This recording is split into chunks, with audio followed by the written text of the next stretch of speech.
Olá, meu nome é Daniel Lane, sou professor de desenho e este é mais um vídeo de apoio ao curso de desenho de projetos mecânicos. Neste vídeo vou falar um pouco de tolerância geométrica. Então no vídeo anterior a gente falou sobre tolerância dimensional e agora vamos passar a analisar a geometria da peça. Olhando essas duas figuras, nós temos aqui, deste lado, o projeto de uma peça. Esse projeto ele contempla algumas tolerâncias em várias formas, né? Então aqui eu tenho os limites superiores e inferiores, né, do afastamento. Então eu tenho 20 mais ou menos 0,1 no diâmetro. No comprimento total 30 mais ou menos 0,1 e no comprimento útil aqui do eixo 25 mais ou menos 0,1. Considerando essas medidas e tolerâncias, a gente pode olhar a fabricação, o desenho de fabricação, conforme a peça foi construída, e a gente vê que o valor de 20,06 está dentro do limite de tolerância para o diâmetro, bem como os valores aqui do comprimento total e do comprimento útil do parafuso. Mesmo estando um na faixa superior e um na faixa inferior, não há nenhum problema nisso. Olhando aqui esse ajuste F7 para esse diâmetro de 10, a gente pode achar nas tabelas qual que é o valor desses afastamentos ou do valor máximo e mínimo para essa dimensão do diâmetro do eixo. Se a gente olhar lá na tabela de F7, e procurar a linha onde está contida aí a dimensão 10, vamos ver que essa dimensão de 9,982 está dentro do limite aceitável, né, na largura, dentro da largura de tolerância admissível. Agora, olhando uma peça e a outra, nós temos claramente uma divergência na questão geométrica, né?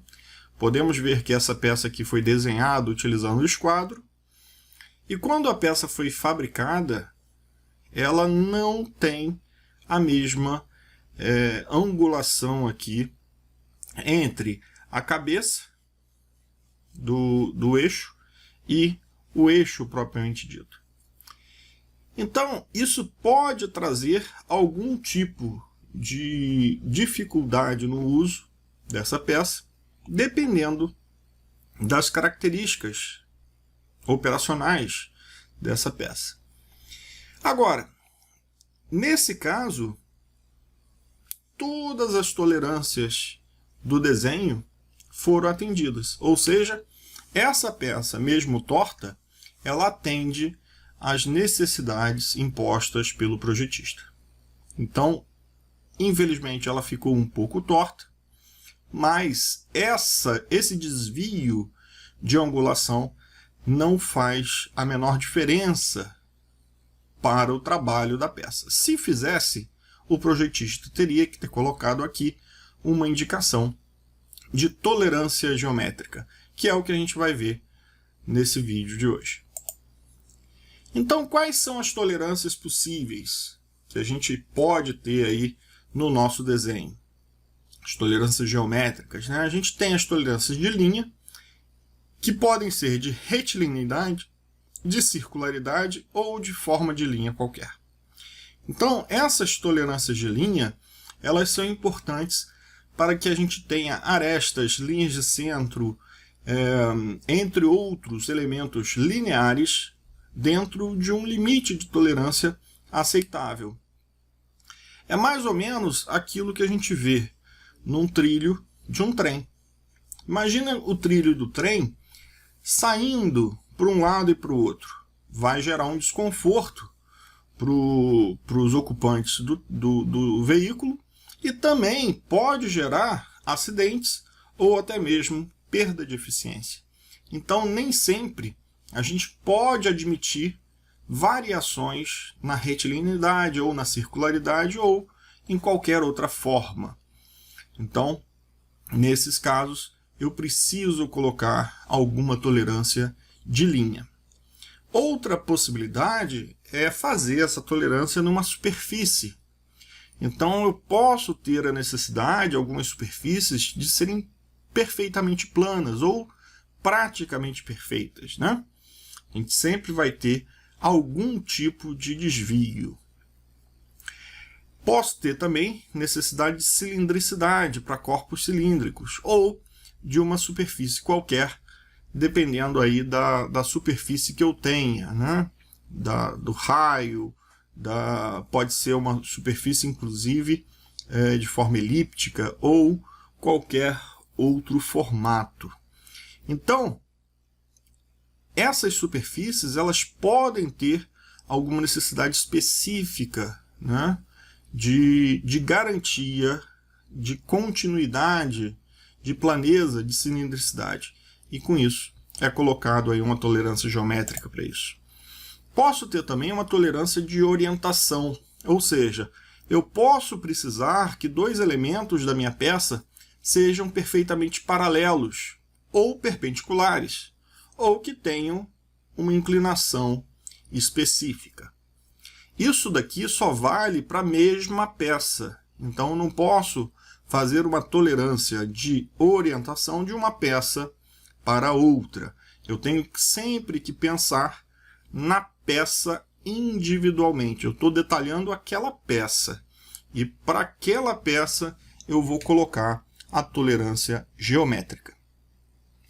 Outra forma de colocar uma tolerância geométrica é uma tolerância de posição. Essa tolerância ela pode ser de localização, ela pode ser de concentricidade ou coaxialidade e simetria. Localização é muito comum para furos. Quando eu quero posicionar um furo ou algum elemento, eu posso colocar uma tolerância de localização nele.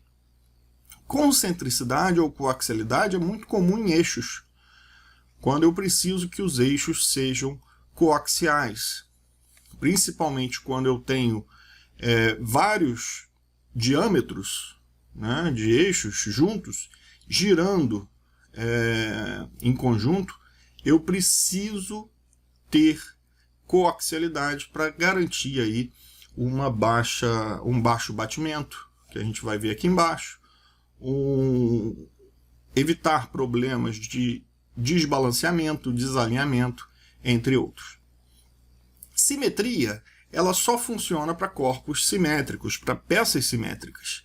Então eu posso ter um rasgo no meio, eu posso ter um furo, eu posso ter qualquer elemento, né, que pode ter algum desvio. Ele pode ser construído com desvios de simetria. Então, se esse limite de simetria ele tem que ser atendido, eu preciso colocar uma tolerância ali de posição, tá? O batimento ele pode ser da forma radial e axial. E ele funciona basicamente para eixos ou elementos girantes. Então, quando eu tenho um elemento girante, esse elemento ele faz algum tipo de alteração no seu caminho, né, ao girar. Então, o eixo ele pode gerar algum tipo de desalinhamento, algum tipo de batimento. E esse batimento ele é medido através, normalmente, de relógios comparadores. E esse batimento ele tem que ter um limite, tá? Até para evitar que você tenha um desbalanceamento no seu conjunto girante. Olhando aqui cada um dos exemplos, ou alguns deles, a gente tem a retilinidade. Retilinidade é um dos mais simples, né? Então, aqui eu tenho um eixo, e esse eixo ele tem que estar retilíneo. Lógico que nenhum eixo é perfeitamente retilíneo. Eu tenho uma variação. Se eu olhar aqui a linha de centro, essa linha de centro ela pode variar, né, num limite aí da tolerância de retilinidade. Como que eu faço para identificar essa tolerância? Normalmente, eu vou utilizar uma cota como referência. se for um elemento, né, como esse daqui, um cilindro, eu posso utilizar a cota de diâmetro. Então, a cota de diâmetro vai utilizar normalmente a linha de centro como referência de desvio. E a partir dessa linha de centro, eu vou ter um desvio possível de 0,03 no diâmetro. Bem, aqui, logo antes do valor da tolerância, eu tenho que identificar o tipo de tolerância geométrica. No caso aqui, retilinidade, que é exatamente esse símbolo de uma reta. Todos esses símbolos estão no slide anterior, mostrando aqui exatamente o símbolo para cada um dos tipos de tolerância possível. A circularidade é uma forma, né, uma indicação de forma, e logicamente eu vou ter que utilizar ela para formas circulares, né? Então, o quanto eu posso variar a superfície, na verdade a linha, né? Circularidade é uma de linha ainda. Então, naquele ponto que eu estou medindo, e o ponto de medição vai ser esse daqui. Quanto que eu posso variar nessa circularidade? É exatamente a tolerância que está definida na imagem aí do exemplo. Então, eu tenho nesse ponto uma necessidade de circularidade e podendo variar 0,02. Tá? Que 0,02 é esse? É exatamente a unidade, acompanha a unidade do desenho. Planeza. Planeza já é um tipo de tolerância geométrico de área. Então, eu não estou falando só de linha, eu estou falando da área como um todo. Então, aonde eu estou apontando, ou seja, se eu estou fazendo tolerância de uma área, é essa área da superfície superior. E quanto que ela pode variar na planeza? 0,05. Isso daqui, pessoal, é muito comum quando eu tenho uma necessidade de ter superfícies muito planas, perfeitamente igualadas. Principalmente aí, laboratórios utilizam muito esse artifício, né, de superfícies perfeitamente planas ou praticamente perfeitamente planas. Cilindricidade é a mesma coisa, só que agora falando do cilindro, né? Então, no caso da circularidade, da cilindricidade, eu tenho uma circularidade, só que em toda a superfície, não só mais em um ponto.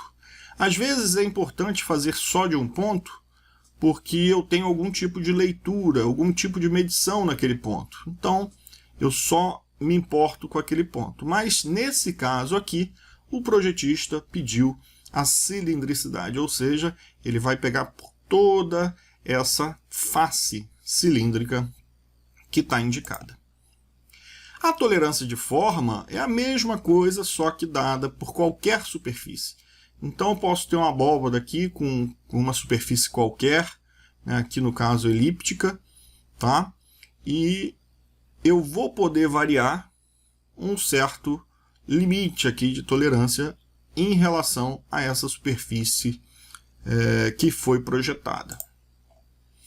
O paralelismo, ele tem uma necessidade aqui especial de dizer uma referência a mais.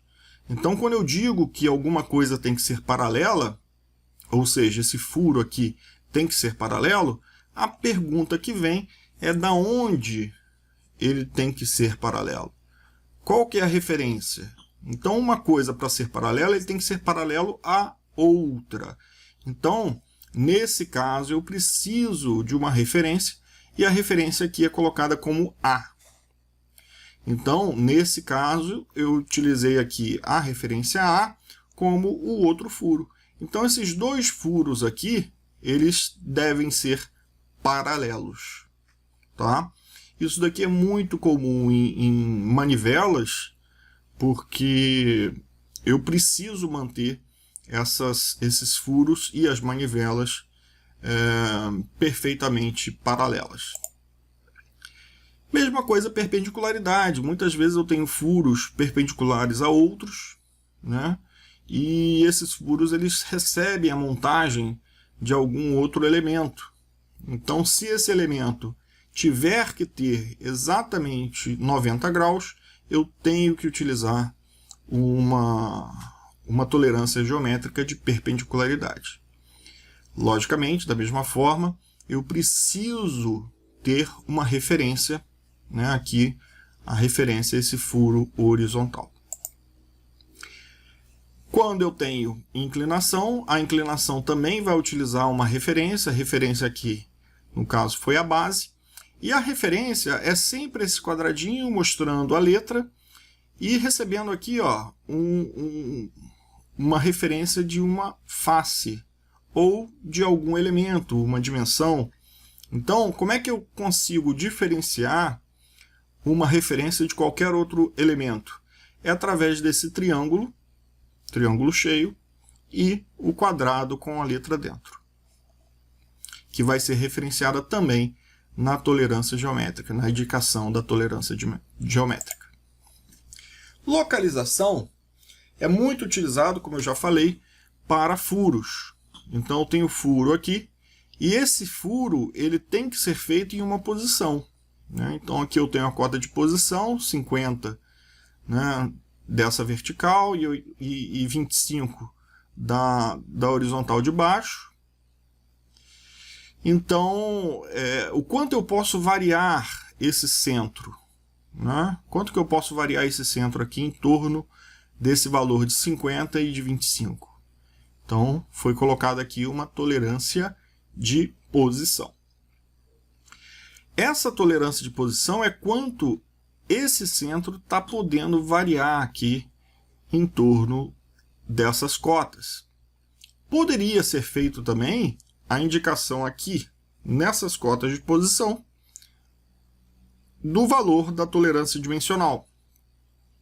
Mas para furos, o mais comum é a gente utilizar a tolerância geométrica de localização, tá? Porque, inclusive, essa tolerância aqui, a variação dela é no raio. Coaxialidade, ela também é muito comum, coaxialidade ou concentricidade, ela é muito comum para eixos. Então, quando eu tenho vários tamanhos de eixos, vários diâmetros de eixos juntos, é muito comum eu ter a necessidade de coaxialidade, para que todos eles trabalhem da mesma forma, sejam concêntricos e não tenha um batimento, né, que é a próxima tolerância, ou até mesmo um desbalanceamento muito grande, tá? Então, se eu tiver, por exemplo, esse eixo menor um pouco deslocado para o lado, quando girar esse conjunto rotativo, eu posso ter aí problemas de desbalanceamento. Então, isso é muito ruim e parte aí da falta de coaxialidade dos vários eixos. Simetria é muito comum também e acontece quando eu tenho algum rasgo, algum furo na minha peça ou algum elemento, algum ressalto, né, que eu tenha que ter aí obrigatoriedade de simetria, ou seja, eu quero que esse elemento fique no centro do meu eixo, por exemplo. Então, eu posso, nesse caso, utilizar aqui a própria dimensão desse rasgo ou desse elemento qualquer para puxar aqui a necessidade, né, da tolerância geométrica de simetria. E eu tenho, logicamente, que indicar qual é a referência. A referência aqui vai ser o diâmetro. Então, eu vou medir, né, as diferenças aqui entre o diâmetro e essa parte rasgada para verificar se ele está dentro do limite de tolerância. O batimento, pessoal, é uma forma da gente analisar se aquele elemento ao girar, tem algum tipo de desbalanceamento, né? É uma forma inicial de avaliar esse desbalanceamento, mas o desbalanceamento ele envolve outras questões. Por exemplo, as questões de desvio de massa, né?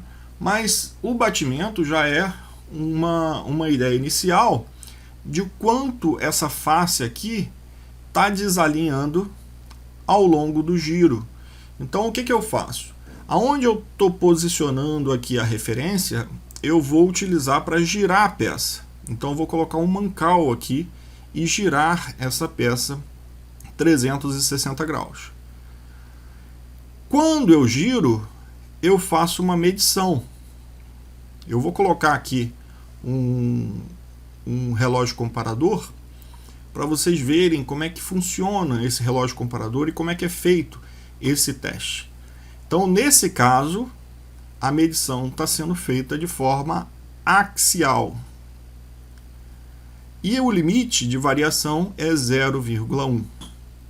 Já nesse caso, de baixo, eu tenho duas referências, referência A e B, ou seja, eu coloco 2 mancais e faço o mesmo giro. E a medida com o relógio comparador será feito na radial. São duas possibilidades, axial e radial, e normalmente quando a gente tem peças rotativas é um forte indício, né, de qualidade dessa peça ao funcionar. Ficamos por aqui então, se inscreva no canal e até o próximo vídeo.